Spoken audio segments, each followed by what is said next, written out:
हमारे solar system में 8 planets हैं, जिसमें 4 रॉकी प्लैनेट्स और 4 गैस जायंट्स हैं। इन 4 रॉकी प्लैनेट्स में से मरकरी हमारे सोलर सिस्टम का पहला, वीनस दूसरा, जमीन तीसरा और मार्स चौथा प्लैनेट है। मरकरी सूरज के सबसे ज्यादा करीब होने के बावजूद ये हमारे सोलर सिस्टम का दूसरा सबसे ज्यादा गर्म प्लैनेट है और वीनस जो हमारे सोलर सिस्टम का सबसे ज्यादा गर्म प्लैनेट है, जिसे जमीन का जुड़वां प्लैनेट भी कहा जाता है। साइंसदानों के मुताबिक आज से करोड़ों साल पहले वीनस पर हमारी जमीन के जैसे बहुत बड़े बड़े समुंदर, पहाड़ और जंगल मौजूद थे।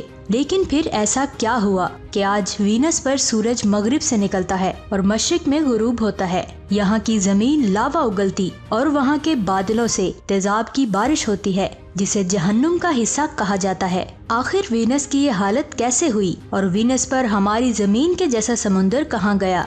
ये अमेजिंग इन्फॉर्मेशन आप जानेंगे आज की इस वीडियो में। वीडियो शुरू करने से पहले आपसे गुजारिश है कि अगर आपने हमारे इस channel if TV the science world को सब्सक्राइब नहीं किया तो बराए मेहरबानी हमारे इस चैनल को सब्सक्राइब करके बेल आइकन को जरूर प्रेस करें और वीडियो को लाइक जरूर कीजिएगा, क्योंकि आप जितना ज्यादा लाइक करेंगे हम स्पेस से रिलेटेड उतनी ज्यादा अच्छी से अच्छी वीडियोस लाते रहेंगे। क्योंकि इफ टीवी का मकसद पाकिस्तान के हर फर्द और हर स्टूडेंट तक स्पेस की इन्फॉर्मेशन को पहुँचाना है, तो हमारी वीडियो को लाइक एंड शेयर जरूर किया करें। वीनस, जिसका नाम रोमन्स ने खूबसूरती की देवी वीनस के नाम पर रखा था। वीनस हमारे सोलर सिस्टम का दूसरा प्लेनेट है जो सूरज से करीब 108 मिलियन किलोमीटर दूर है। ये सूरज के गिर्द अपना एक चक्कर 224.7 दिन में कंप्लीट करता है। यहाँ पर हैरान करने वाली बात इसकी हरकत है। हमारे सोलर सिस्टम के तमाम प्लैनेट्स अपने एक्सिस पर एंटी क्लॉकवाइज घूमते हैं, जिसकी वजह से तमाम प्लैनेट्स पर सूरज मशरिक से निकलकर मगरिब में गुरूब होता है।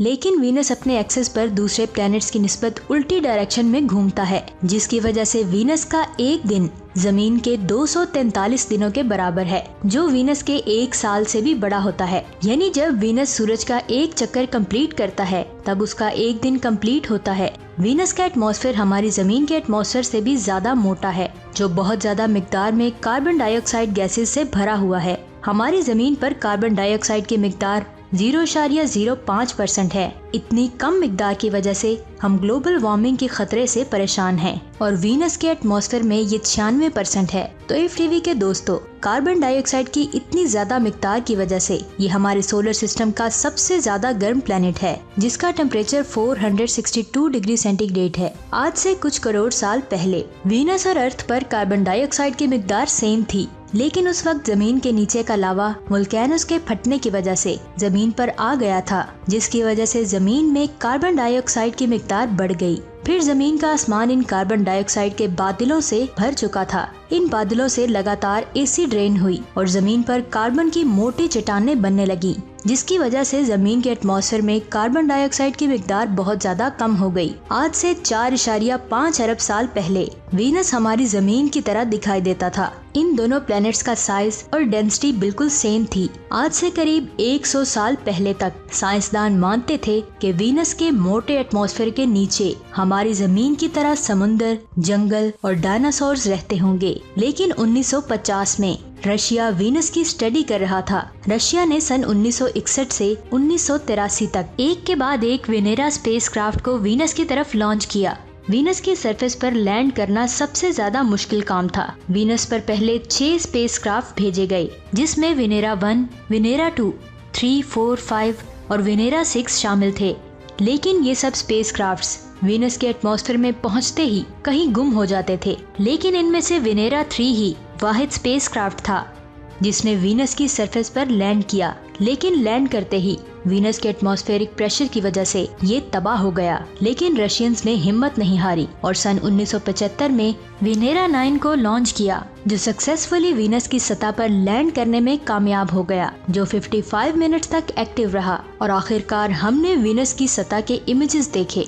लेकिन जो हमने इन पिक्चर्स में देखा वो वैसा बिल्कुल भी नहीं था जैसा हमने इसके बारे में सोचा हुआ था।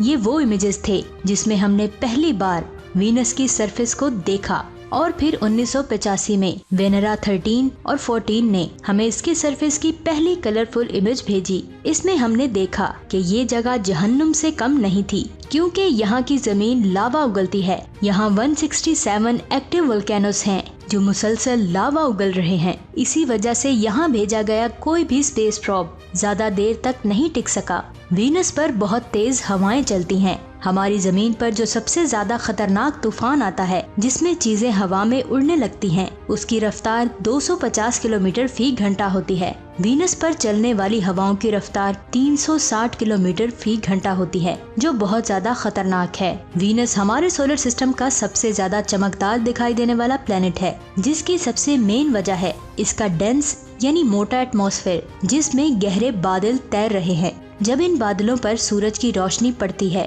तो इस रोशनी का 70% हिस्सा रिफ्लेक्ट हो जाता है, जिसकी वजह से वीनस चमकता हुआ दिखाई देता है। साइंसदानों के मुताबिक आज से करोड़ों साल पहले वीनस की सतह में भी समुंदर हुआ करता था, लेकिन आखिर वो समुंदर कहाँ गायब हो गया, इसे जानने के लिए नासा ने सन 1999 में दी मैगेलन स्पेसक्राफ्ट को लॉन्च किया। स्पेसक्राफ्ट ने रडार टेक्नोलॉजी की मदद से वीनस की सरफेस की मैपिंग की और पहली बार हमने वीनस के बादलों के नीचे वाला हिस्सा देखा और यहाँ कहीं भी पानी का नामो निशान भी नहीं था। यहाँ चारों तरफ वोल्केनोस और लावा की नदियाँ थीं और वीनस पर हमने देखा कि यहाँ माउंट एवरेस्ट से बड़ा पहाड़ और बहुत बड़ी खाइयाँ और इम्पैक्ट क्रेटर्स मौजूद हैं। वोल्केनोस के फटने और जलजलों की वजह से कार्बन डाइऑक्साइड की मिकदार में मुसलसल इजाफा होता है, जिसकी वजह से वीनस पर बहुत जबरदस्त ग्रीन हाउस इफेक्ट पैदा होता है। ग्रीन इफेक्ट की वजह से सूरज की गर्मी वीनस के अंदर तो आ सकती है, लेकिन उसके बाहर नहीं जा सकती,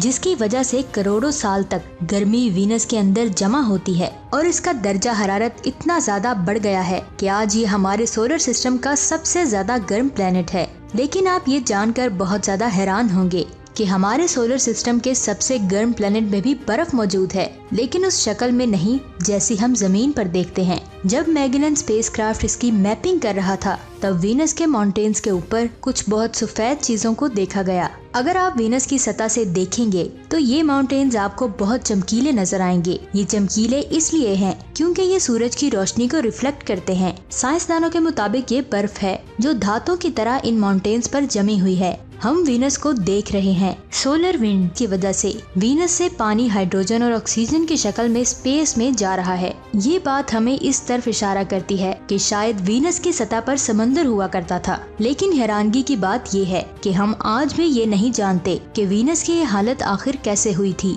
कुछ साइंसदानों के मुताबिक वीनस के पास भी एक चांद हुआ करता था, जो किसी वजह से वीनस से टकरा गया और वीनस अपनी उल्टी डायरेक्शन में घूमने लग गया, जिसकी वजह से वीनस का इलेक्ट्रोमैग्नेटिक फील्ड खत्म हो गया और सूरज से आने वाली सोलर वाइंड्स ने इस पर मौजूद पानी को स्पेस में भेज दिया। ये साइंसदानों का एक अंदाजा है, लेकिन हम ये नहीं जानते कि ये कैसे हुआ। लेकिन वीनस से हमें एक बात पता चलती है, जिस तरह हम कार्बन डाइऑक्साइड जैसे खतरनाक गैसेस को इस्तेमाल कर रहे हैं, इससे ऐसा मुमकिन है कि एक दिन हमारी जमीन की हालत भी वीनस के जैसी हो सकती है। आपका इस बारे में क्या कहना है? तो इफ टीवी के दोस्तों, इस वीडियो को लाइक करके अपने दोस्तों और फैमिली मेंबर्स के साथ जरूर शेयर करें। और ये हमारे सोलर सिस्टम सीरीज की पहली वीडियो है। अगर इस पर 2000 लाइक्स कंप्लीट हुए तो हम सोलर सिस्टम सीरीज की नेक्स्ट वीडियो अपलोड कर देंगे। तो वीडियो देखने के लिए हमारे इस channel if TV the science world को सब्सक्राइब करके बेल आइकन को जरूर प्रेस करें, ताकि नई आने वाली वीडियोस के नोटिफिकेशन आपको मिलते रहें। अपना बहुत सारा ख्याल रखिएगा। खुदा हाफिज।